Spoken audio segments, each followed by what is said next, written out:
Olá, o Sala de Convidados e Entrevista está começando. O assunto do programa de hoje é a relação ética em pesquisas na área das ciências humanas e sociais. Eu recebo Débora Diniz, professora da UNB, Universidade de Brasília. Oi, Débora. Olá. Muito obrigado por ter aceitado o nosso convite. Débora, como é que você avalia a área das ciências humanas e sociais dentro da Resolução 196? Olha, talvez seja o maior desafio que o sistema CEP-CONEP hoje enfrenta no Brasil. Há uma presunção pela resolução de que todas as áreas do conhecimento que façam pesquisas com seres humanos, não importa se entrevista, se teste de medicamentos, se análise de arquivos, matérias de jornal, uma vez que fale de pessoas, esses projetos tenham que ser revisados por comitês. Mas por que nós temos um desafio no que eu digo que é essa presunção, e é uma falsa presunção? Primeiro porque todo modelo de avaliação ética, de revisão ética no Brasil, ele não foi pensado para as particularidades das ciências humanas. Ele foi essencialmente pensado sobre pesquisas de risco envolvendo questões do campo biomédico, em que nosso principal exemplo seria um teste de medicamento. Ou seja, ao pensar esse tipo de pesquisa e transpor esse modelo de risco, de dano, de interesses de capital, de indústria farmacêutica, vamos transpor para alguém que faça uma pesquisa sobre coletar mitos, coletar músicas, entrevistar representações sobre sexualidade. Nós estamos colocando este campo numa camisa de força. Então, hoje nós temos uma imensa discussão no Brasil sobre a adequação desse sistema, as regras que foram colocadas para um vasto campo que não participou de toda a elaboração do sistema. Agora, dentro dos CEPs existem representações das áreas de ciências humanas e sociais, não é? Assim diz a resolução de que os CEPs eles têm que ter composição multidisciplinar, paridade e diversidade de gênero. No entanto, isso está na norma. E eu acredito que efetivamente esteja em grande parte dos comitês do país. No entanto, a pergunta que importa ser feita é sobre qual é a composição de experiência metodológica e o olhar que esses participantes têm sobre a pesquisa em ciências humanas e sociais. Não basta ter, por exemplo, um cientista social que trabalhe eminentemente com saúde. Se todos os projetos vão ser revisados, eu preciso de um antropólogo, um sociólogo, um assistente social, um historiador que não necessariamente trabalhe com questões relacionadas à saúde. Aí sim nós iríamos implodir o olhar desse sistema, entender a diversidade de métodos. Que geralmente são sempre ligados à área da saúde. Até mesmo porque esse é um trabalho voluntário no país. Então, quem são? E veja, nós não temos um marco legal para a resolução. O que nós temos é uma resolução do Conselho Nacional de Saúde, cuja principal força para levar os pesquisadores a submeterem seus projetos ao comitê é não apenas uma convicção pessoal de que ética importa para fazer ciência, mas também um ciclo que se fecha com a publicação científica. Hoje, os principais periódicos no Brasil, eles exigem a submissão daquele projeto, do protocolo de pesquisa a um comitê. Mas isso ainda não é regra para periódicos exclusivos das ciências humanas. Isso é muito mais comum nas áreas biomédicas. Então, quanto mais próximo o pesquisador estiver desta área, maior o seu engajamento com esse sistema. Quanto mais distante, isso não lhe diz respeito. Então, você acha que assim, os pesquisadores nessa área, eles encontram dificuldade, uma dificuldade maior em aprovar projetos de pesquisa dentro dos CEPs? Eu não tenho dúvida que os pesquisadores em ciências humanas e sociais têm imensa dificuldade com esses comitês. E ao contrário do que os meus colegas que trabalham em comitês dizem, não é porque nós não sabemos fazer pesquisa, é porque esse sistema não sabe dialogar com o que nós definimos como pesquisa acadêmica. A tal ponto eu vinha coletando histórias, eu vinha ouvindo narrativas dos meus colegas sobre dificuldades entraves, a tal ponto que eles abandonavam seus projetos de pesquisa, que nós resolvemos na Universidade de Brasília instituir o primeiro comitê especializado em pesquisa humana e social no país. Então, um teste de medicamento, por exemplo, ao chegar no nosso comitê, nós recomendamos ao pesquisador que vá para os outros comitês da universidade. Nós apenas aceitamos pesquisas que se definam com metodologias sociais e humanas. Você pode me perguntar, mas por que isso? Porque nós tentamos assumir um papel de reflexão. Acreditamos na resolução, acreditamos que ética é importante, acreditamos que um comitê de 10, 11 pessoas pensa melhor que o pesquisador sozinho, mas que nós temos que adequar este modelo à realidade da pesquisa social. Nós não podemos botar na mesma camisa de força. Você pode dar exemplos sobre projetos de pesquisas nessa área? Vou dar um exemplo concreto a você. Eu tinha várias colegas durante a minha pesquisa na pós-graduação, que iam estudar representações sociais sobre mulheres que experimentavam infertilidade, ou seja, mulheres que não podiam ter filhos. Elas queriam entrevistar como você se sente, qual foi o impacto do diagnóstico, só que pela luz da resolução, pesquisou infertilidade, é tema que tem que ir à CONEP. Só que a ideia de pesquisa em fertilidade era testes de medicamentos, indução ovariana, riscos à mulher, novos procedimentos ainda experimentais. Isso tomava dessa pesquisadora em um tempo de doutorado de 4 anos, algumas vezes 1 ano. Ela dizia, eu não vou começar a trabalhar com matérias de jornal. Para o outro lado. Porque o sistema ele não foi pensado para se pensar as particularidades de temas que tocam em questões que têm imenso risco na pesquisa biomédica e que podem ter outras ordens de risco aqui, talvez como intimidade, confidencialidade, sigilo, e isso é o que nós pensamos, mas não é o mesmo modelo. Claro. Agora, a revisão da Resolução 96 está acontecendo aí, né? De que forma vocês estão agindo para tentar mudar isso que acontece? Qual a proposta de vocês? Eu vou te dar 2 respostas à sua pergunta sobre qual é a participação das comunidades de ciências humanas e sociais na reforma, na revisão da resolução. Do ponto de vista do Comitê da Universidade de Brasília, nós montamos uma planilha com uma dezena de sugestões e encaminhamos diretamente à CONEP para discussão. Mas você tem uma série de associações profissionais, Associação Brasileira de Antropólogos, de Psicólogos, que têm diferentes posicionamentos institucionais.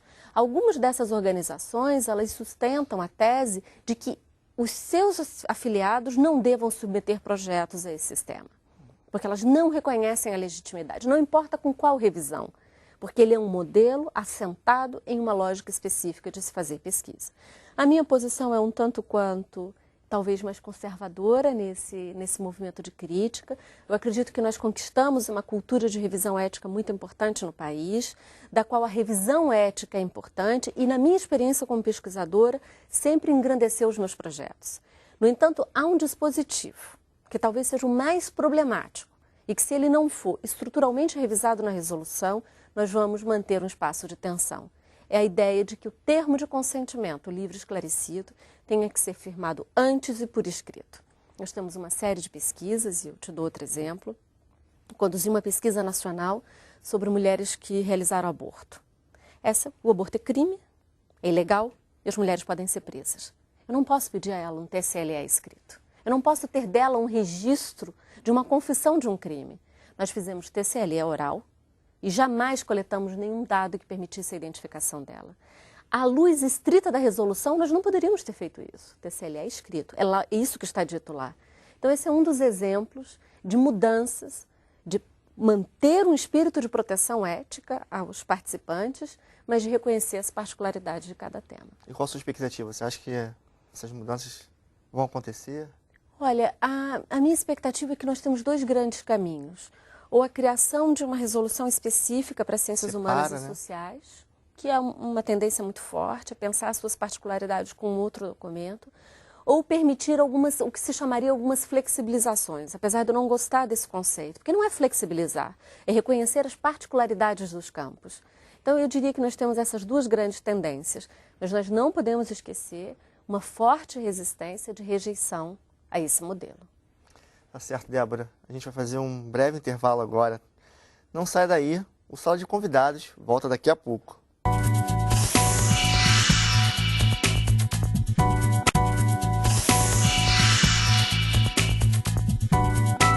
O Sala de Convidados em Entrevista está de volta e quem está aqui comigo no estúdio é a Débora Diniz, professora da Universidade de Brasília, a UNB. Nós estamos conversando sobre a relação ética em pesquisas na área das ciências humanas e sociais. Débora, pode-se dizer que as pesquisas nessa área elas são mais complexas do que na área biomédica, por envolver o psicológico? Na verdade, nós somos muito diversos nesse bloco inteiro que nós estamos chamando de ciências humanas e sociais. A diversidade é Nós vamos ter desde pesquisas em psicologia comportamental, experimental, até pesquisas etnográficas com populações indígenas, com quilombolas, pesquisas historiográficas. Então, nós somos diversos. Talvez o adjetivo da complexidade seja um olhar do que tradicionalmente se definiu o que era ciência. Ciência era o experimento, era a reprodução, era teste de hipóteses. Na verdade, o que os pesquisadores em ciências humanas e sociais dizem, vamos com calma, que o que nós produzimos também é conhecimento. Não estamos brigando por esse mesmo título de cientistas, mas o que nós fazemos é também um conhecimento válido, confiável e que tem o seu impacto social. Até no saber popular, né, ciência é aquela coisa do laboratório, né, do médico. Mas esse imaginário do saber popular, ele está por trás da primeira inspiração da resolução. Claro. E eu não entenderia isso como uma falha, era um momento da história, isso era meados dos anos 90. E onde de fato está a pesquisa de risco, com maior risco de exploração, de opressão, de morte, de dano, morbidade, é na pesquisa biomédica. Eu não estou sendo ingênua de dizer que não há risco nas pesquisas sociais, mas não há como comparar e colocar na mesma balança. Claro. Na verdade, são questões éticas diferentes. Quais os riscos você pode denominar para a gente? Diria que talvez o mais importante estão relacionados a questões como privacidade, como estigma, como confidencialidade, ou seja, ser apresentado como alguém. Muitas vezes nós estudamos, trabalhamos com temas que envolvem questões relacionadas a uma rejeição social. Vou te dar um outro exemplo. Um dos temas de minha pesquisa nesse momento é sobre populações que vivem em manicômios judiciários. São indivíduos que cometeram um crime e que estão em sofrimento mental. Uma série de questões éticas envolvidas na aproximação com essa população, desde cuidados com confidencialidade, com sigilo, privacidade, o uso da imagem. Mas isso não quer dizer que as pesquisas não possam ser feitas. Mas as noções de risco envolvidas são outras. E é uma população vulnerável, né? Uma população vulnerável. Mas o próprio conceito de vulnerabilidade, ele é muito diferente quando, a depender de que tipo de pesquisa é realizada. Ela não é um rótulo que serve. Mulheres são vulneráveis. Depende de qual é o estudo que está sendo testado. Mulheres ricas ou pobres em um teste de medicamento são igualmente vulneráveis. Mas você concorda que esse tipo de população mais facilmente pode sofrer um abuso num projeto de pesquisa? Sim, mas veja, eu não diria que a nossa motivação para a revisão ética é sempre pressupor que os cientistas são abusadores. Os cientistas são, e essa é a regra do funcionamento da ciência, por isso a regra que tanto acreditamos na ciência, são pessoas engajadas em um compromisso de respeitar a ética, respeitar os seus melhores interesses e direitos dos participantes e promover o conhecimento. Mas há riscos daqueles que fogem a esse modelo. Porque a história, né, a gente... Mas é sempre uma história de exceção, senão nós não teríamos o funcionamento da ciência. Eu, particularmente, não funciono por nenhuma retórica do medo no campo da ética em pesquisa. Os cientistas são seres que, até segundo sinal, eles merecem o meu apoio para pensar junto com eles qual é a melhor forma de fazer pesquisa. Agora, sim, há populações que são estruturalmente vulnerabilizadas, oprimidas e precarizadas. Esses indivíduos estão em restrição de liberdade, o nosso exemplo sobre indivíduos em sofrimento mental, vivendo em instituições que são de controle, como os manicômios judiciários. Eles estão com restrição de direitos, restrições de necessidades básicas da vida, estão em sofrimento mental, eu não tenho dúvida. Mas o que eu queria só atentar é que uma pesquisa de teste de medicamento com essa população impõe muito maiores riscos do que uma pesquisa sobre... Até porque tem essa relação com o mercado, né? Que talvez não exista na área humanas e sociais. Né? Esse é um dado importantíssimo. Grande parte dos pesquisadores em ciências humanas e sociais, eles são indivíduos solitários, com financiamento do CNPq de R$10.000, em que estão com seu caderninho de notas e estão sozinhos no campo. Um teste de medicamento tem a grande ação da indústria farmacêutica por trás, que muitas vezes não age com transparência. Eu não estou aqui fazendo uma banalização do capitalismo e do mal, claro, mas são forças diferentes regendo o que nós chamamos a ética dos cientistas. É completamente diferente. Fala um pouquinho de população indígena, né? Porque assim, no Brasil a gente tem uma diversidade imensa de etnias, né? Fica mais complicado também de trabalhar. Como é que é trabalhar com essa população, intervir numa cultura, né, tão peculiar, né? Na verdade, do ponto de vista da ética em pesquisa, nós temos inúmeras camadas de negociação para o início de uma pesquisa com comunidades e populações indígenas. No campo das ciências humanas e sociais, esse tipo de pesquisa hoje virou um pesadelo para os antropólogos, porque não só há uma série de normas e dispositivos fora do sistema CEP-CONEP, do qual eles têm que cumprir para entrar em uma área indígena, como hoje populações indígenas são consideradas vulneráveis e, portanto, imediatamente a CONEP. Não importa para se fazer uma etnografia sobre genealogia familiar, como se definem parentescos, ou para se coletar sangues de uma população que seja homogeneamente, do ponto de vista genético. É onde está, talvez, um dos corações pulsantes de resistência dos antropólogos a esse modelo de revisão ética em populações indígenas. E agora com essa questão também tão em voga do infanticídio, né? Como é que é trabalhar? Vocês atuam nessa área também? Veja, a questão do infanticídio indígena, ele é apenas eu diria, um paradigma para nós falarmos de uma questão que é fundamental à pesquisa antropológica, que é essa ideia do relativismo e da diferença cultural. Na verdade, ela entrou na pauta nacional, muito mais por um movimento religioso do que um movimento de debate acadêmico, e que está como a questão ética envolvendo pesquisas com populações indígenas. Eu diria que nós temos dezenas como elas, e que a pauta do debate ético ele não pode ser um debate religioso. Ele tem que ser um debate sobre como são as fronteiras do conhecimento. Agora vamos falar um pouco de pesquisa em escola, né, com criança, né? Essa pesquisa pedagógica, né? Como é que diferenciar para os pais, né, saber se o aluno ele está numa rotina de aula ou está passando por uma pesquisa pedagógica daquele professor? Como é que os pais podem se proteger? Como é que a criança pode se proteger? Olha, os dispositivos que nós temos disponíveis no sistema, se eles forem corretamente utilizados, eles tanto protegem a criança quanto as professoras, que muitas vezes também são sujeitos de pesquisa, Sim, claro. quanto as famílias. Nós temos desde os termos de consentimento, as apresentações formais da pesquisa, quanto os termos de assentimento, ou seja, as crianças assinariam o seu próprio termo em uma linguagem adequada de que estariam participando de uma pesquisa. Eu diria que nosso maior problema hoje no comitê não é sobre como informar as famílias, mas, na verdade, é como garantir que esse sistema de proteção não imponha vieses ao pesquisador. Eu vou dar um exemplo a vocês. Recentemente, nós recebemos um pedido de uma pesquisa da qual o pesquisador queria entrevistar as estudantes e os estudantes antes de realizar prova para saber como o estresse poderia ser determinante para o sucesso em uma prova. Eram 3.000 estudantes, eles iam cobrir a escola inteira, eles iam apenas fazer 2 perguntas. A primeira reação do comitê era dizer: precisamos de 3.000 termos de assentimento, 3.000 termos de consentimento livre esclarecido da família. Um dos membros do comitê levantou a mão e disse: veja bem, nós podemos introduzir um bias que nunca vamos responder a pergunta que é absolutamente importante, acho que concordamos, em que medida o estresse altera o sucesso de uma prova. Risco é muito pequeno. Eram 2 perguntas. Era o quanto ele tinha estudado na véspera e qual era a participação dos pais. Quando o pesquisador lançava o convite às famílias, as famílias que primeiro respondiam sim à participação eram aquelas que os seus filhos sofriam com estresse.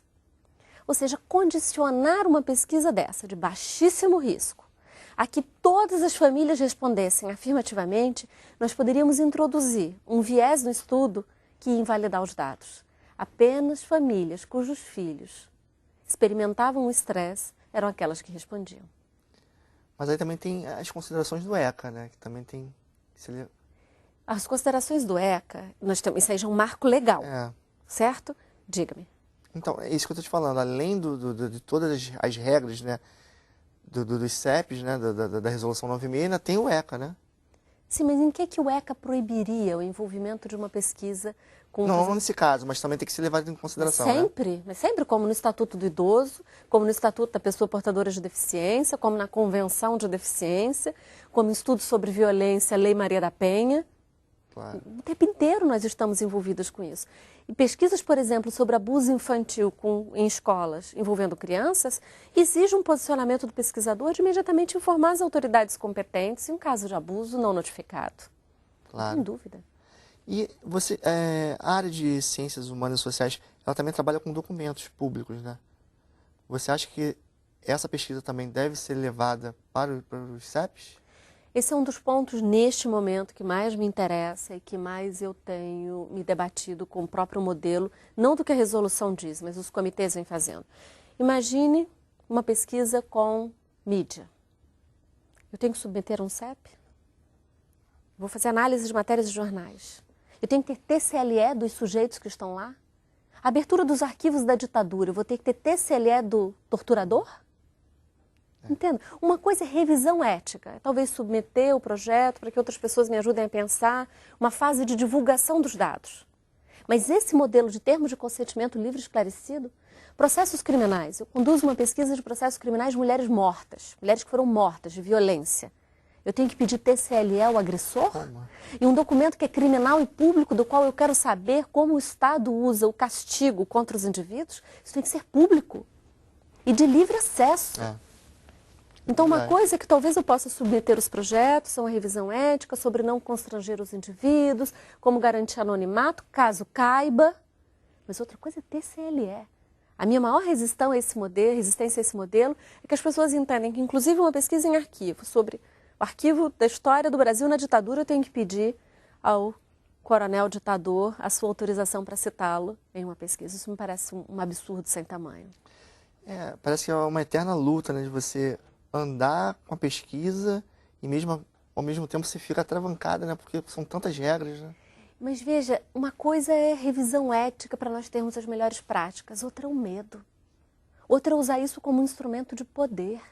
Nós não podemos partir da presunção de que os cientistas são seres abomináveis e que querem uma dominação. É o contrário, nós temos milhares de cientistas no Brasil que jamais se comportaram de maneiras equivocadas. Mas por que isso acontece? Você acha que é intencional? Aí eu vou te dar explicações que são quase que hipotéticas, tá certo? Eu não tenho nenhuma grande evidência sobre isso. Na sua opinião, né? Uma, eu diria que esse imaginário do medo é muito forte no campo da ética em pesquisa. A história do nazismo, a história de toda opressão, de testes. Né? Então, isso passa a fazer parte de um imaginário compartilhado. Nós temos que ser os guardiões das boas práticas. Isso, por um lado, é bom. Mas tem um outro, que todas as instâncias, elas se transformam em instâncias de poder e esquece-se que ética não é polícia. Nós não estamos ali para perseguir os pesquisadores. Nós estamos ali para pensar junto com eles. Algo de interesse público que é o conhecimento. Então, nós estamos ao lado dos pesquisadores e jamais contra eles. E isso só vai mudar quando dentro dos CEPs nós tivermos verdadeiramente pesquisadores revisando a pesquisa. Porque eles vão entender os seus desafios e complexidades e, juntos com o pesquisador, propor soluções.